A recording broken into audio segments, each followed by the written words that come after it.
My dad slid my $31,000 inheritance check across the Thanksgiving table to my brother-in-law while I was still holding my fork. He looked me in the eye and said, "You don't need it the same way Victor does." I took a sip of water, set my glass down slowly, and said, "Go ahead and deposit it, but call your bank first and ask them about the routing number." Nobody at that table knew I'd been recording for 47 minutes. Let me back up. My grandmother, my mom's mom, passed away in early October. Grammy, we called her. She was 79, sharp until the very end, and she left behind a modest house in Dayton, a storage unit full of quilts she'd made by hand, and a will that split her liquid assets three ways: my mom, my Aunt June, and me. My share came out to $31,000, not life-changing money for most people. But I'm a 31-year-old occupational therapist working at an outpatient clinic in Columbus, carrying $58,000 in student loan debt, and I had just had my hours cut to part-time while my clinic restructured. $31,000 was, at that moment, the difference between keeping my apartment and not. Grammy knew that. She and I had talked about it the summer before she got sick. I used to drive to Dayton every other weekend to help her with groceries and yard work, and we'd sit on her back porch drinking sweet tea, and she'd ask me how things were going. Really going. Not the polished answer I gave my parents. I told her about the loans. I told her the clinic was shaky. She listened the way only very old people who have seen real hardship can listen, without trying to fix it immediately, just nodding and saying, "You're going to be all right. I'm going to make sure of it." She did. Her attorney contacted me directly in late October. I didn't tell my parents right away, not because I was hiding it, but because the grief was still fresh, and it didn't feel like the right moment to talk about money. My mom had just buried her mother. I wanted to give her time. That was my first mistake, I think. Not the keeping quiet, the underestimating. My sister Vanessa is 35. She married Victor about 4 years ago. Victor is the kind of man who describes himself as an entrepreneur, which in practice means he has launched 6 businesses in 7 years, and none of them have made it past 18 months. The most recent one was a premium car detailing subscription service that dissolved last spring when he couldn't keep staff. Vanessa works as an office manager at a dental practice and quietly covers most of their bills. I love my sister, I genuinely do, but she has been apologizing for Victor since the day she introduced him to us, and my parents have spent years pretending not to notice. My dad especially. My dad has a soft spot for Victor that I have never fully understood. Victor calls him sir, helps him carry things, laughs at all his jokes.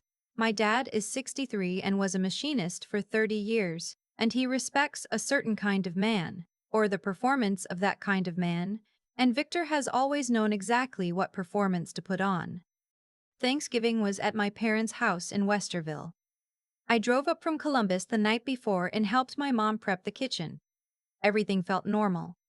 Better than normal, even. It was the first holiday without Grammy, and we were all trying a little harder to be warm with each other. Dinner was good. We got through the meal fine. Then my dad asked everyone to stay at the table because he wanted to say something. I thought it was going to be a toast, a memory of Grammy, something like that. He reached into the breast pocket of his flannel shirt, he'd clearly put it there before we sat down, and took out a check. I recognized the pale blue color of the paper before I could read the amount. It was from the estate account. It had my name on it. My attorney had mailed it to my parents' address, because that was the address on file from years ago, before I moved to Columbus, and I hadn't thought to update it. My mom had collected the mail and given it to my dad. He set it on the table in front of him, smoothed it flat with his palm, and then he slid it across to Victor. I watched it travel the length of the tablecloth in slow motion. "Victor's got a real opportunity right now," my dad said. "A logistics contract that just needs some startup capital. You know what your Grammy would have wanted. She wanted this family to be stable. Victor's family now." I heard my mom make a small sound next to me, not a protest, more like she was bracing. I looked at the check. I looked at Victor, who had his hand on it like it was already his. I looked at my dad. "You don't need it the same way he does," my dad said. "You've got a job. You've got your health." and I thought about what Grammy had said on that back porch. You're going to be all right. I'm going to make sure of it. I took a sip of water, I set my glass down, and I said, go ahead and deposit it, but call your bank first and ask them about the routing number. My dad frowned. What does that mean? It means what it means, I said. Call them. I excused myself to use the restroom. I went upstairs, sat on the edge of the bathtub, and sent a text to my attorney that said, they have the check. Just like we talked about. She replied in under 2 minutes, already handled on our end. Let them try. Here's what my dad didn't know. When the estate attorney mailed that check to my old address, I was already in contact with her about it. I'd realized about a week after the will was settled that the mailing address was wrong, and when I called to fix it, the attorney mentioned, gently, carefully, that she'd had a conversation with my mom that gave her some concern. My mom had called asking very specific questions about whether Grammy's wishes could be redirected given family circumstances. The attorney had said no, explained the legal position, and then called me as a courtesy. I wasn't surprised, exactly, but I was sad. I asked the attorney what my options were if someone tried to deposit a check that had been, let's say, redirected without my consent. She walked me through everything. We updated the account information on file. The routing number and account number printed on that check had been invalidated 3 days before Thanksgiving. Any attempt to deposit it would kick back immediately. The real funds had already been moved to a new account that only I controlled.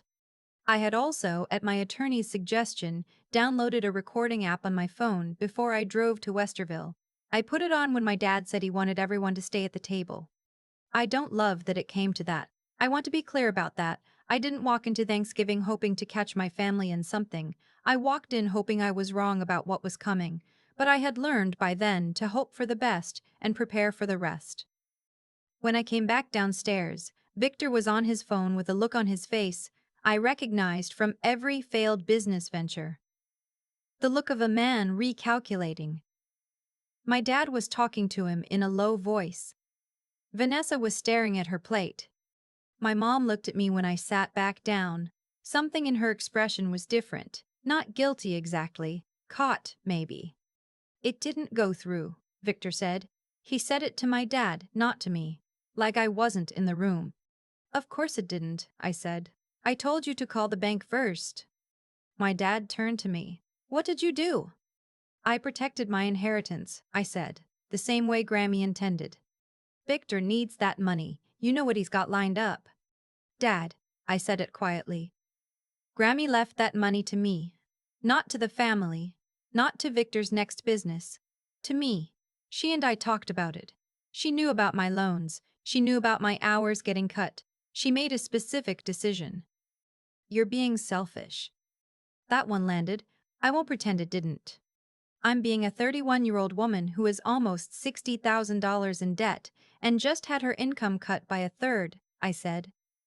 Grammy knew that. That's why she wrote my name on the check.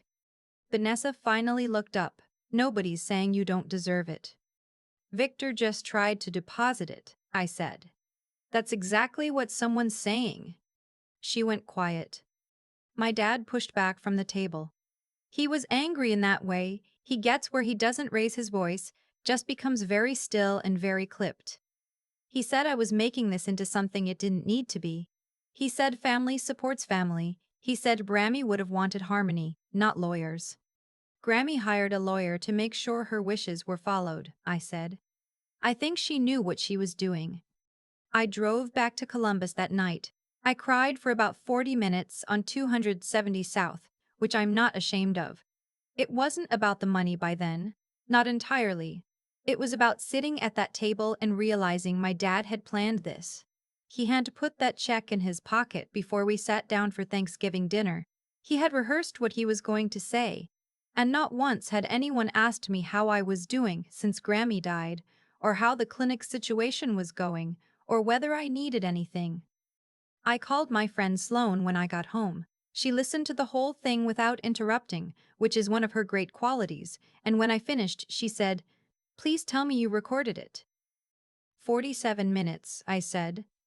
Good, she said. Don't delete it. I didn't. The next few weeks were tense. My dad called me twice, both times to try to renegotiate. The first call was softer. He said he'd spoken to Vanessa, and they both felt the situation had been handled badly, and could we start over? When I said the money was already secured, and that wasn't changing, the second call was harder.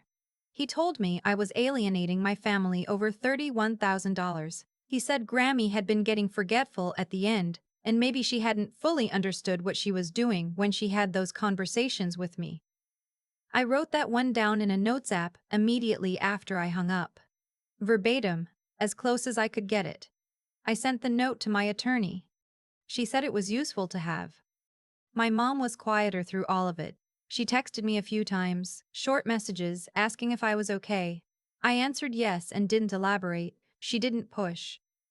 About 3 weeks after Thanksgiving, I got a letter forwarded from my parents' address. It was from a family law attorney retained by my dad. It stated that there were questions about Grammy's mental capacity at the time the will was drafted and that he intended to petition the probate court to review the distribution. I sat with that letter for a long time. Then I called my attorney. She was not surprised.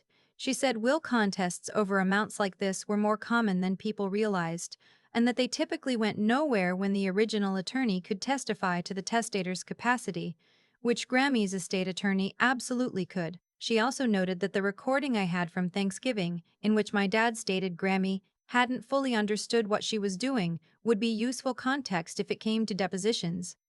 Ohio is a one-party consent state for recordings. I had consented, the recording was legal. I told my attorney to respond to the letter. She did. The response was thorough. It included a summary of Grammy's documented cognitive assessments from her physician, a letter from the estate attorney attesting to her clarity during the will drafting, and a note about the existence of audio recordings that might be relevant to questions about intent and family conduct. The petition to the probate court was never filed. My dad didn't call me for almost 2 months after that. Vanessa texted me in January, not about any of it, just a photo of her cat in a Christmas sweater that she'd apparently forgotten to send in December.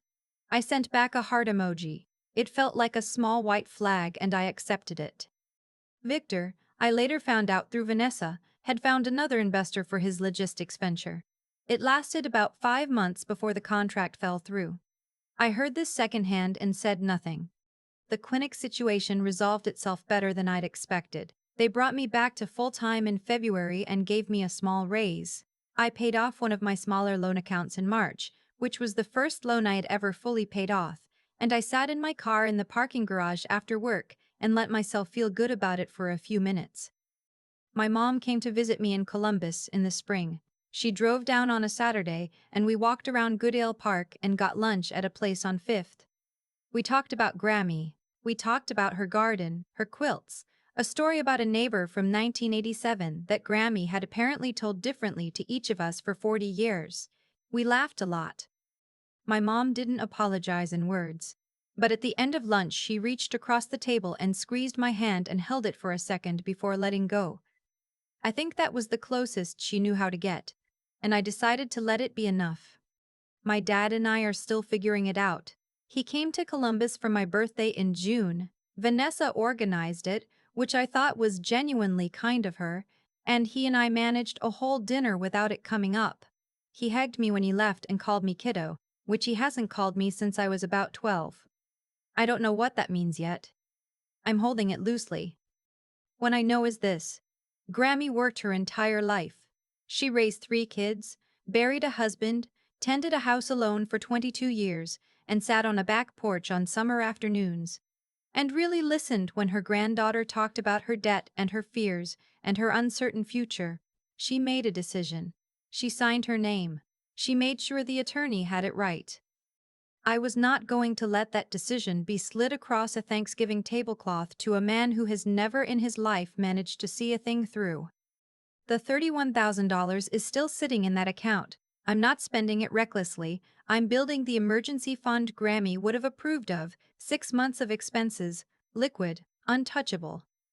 I put a little in every month alongside what I'm already throwing at the loans.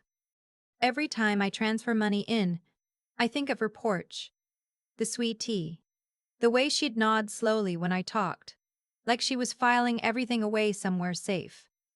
She was. I keep thinking about the moment my dad smoothed that check flat with his palm before sliding it across the table. That one gesture, deliberate, rehearsed, tells you everything about how long he'd been planning it. He hadn't decided over dinner. He'd decided days before, maybe longer, and had simply been waiting for the right audience. That's the part that used to keep me up at night. Not the betrayal itself, but the premeditation. The way it was dressed up as generosity, family supports family, when what it actually was a transfer of something that belonged to me to someone who hadn't earned it, hadn't needed it in any honest sense, and wouldn't have known what to do with it anyway. Victor's logistics venture lasted 5 months. I'm not saying that to be cruel.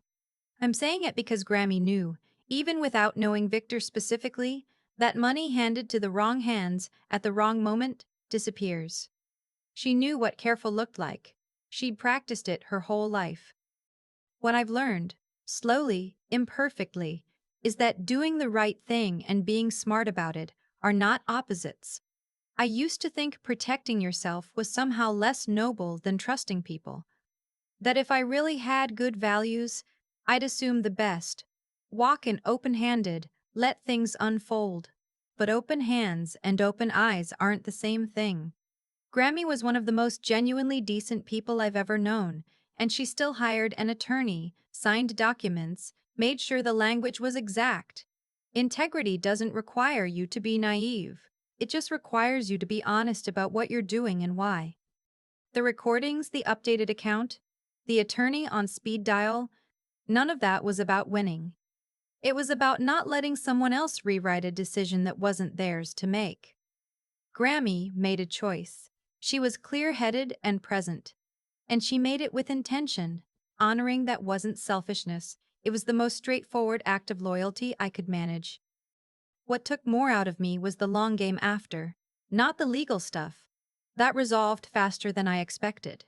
The harder work was figuring out how to keep showing up for a family that had shown me something I couldn't unsee. The birthday dinner where my dad called me kiddo, my mom's hand over mine at lunch, Vanessa's belated cat photo.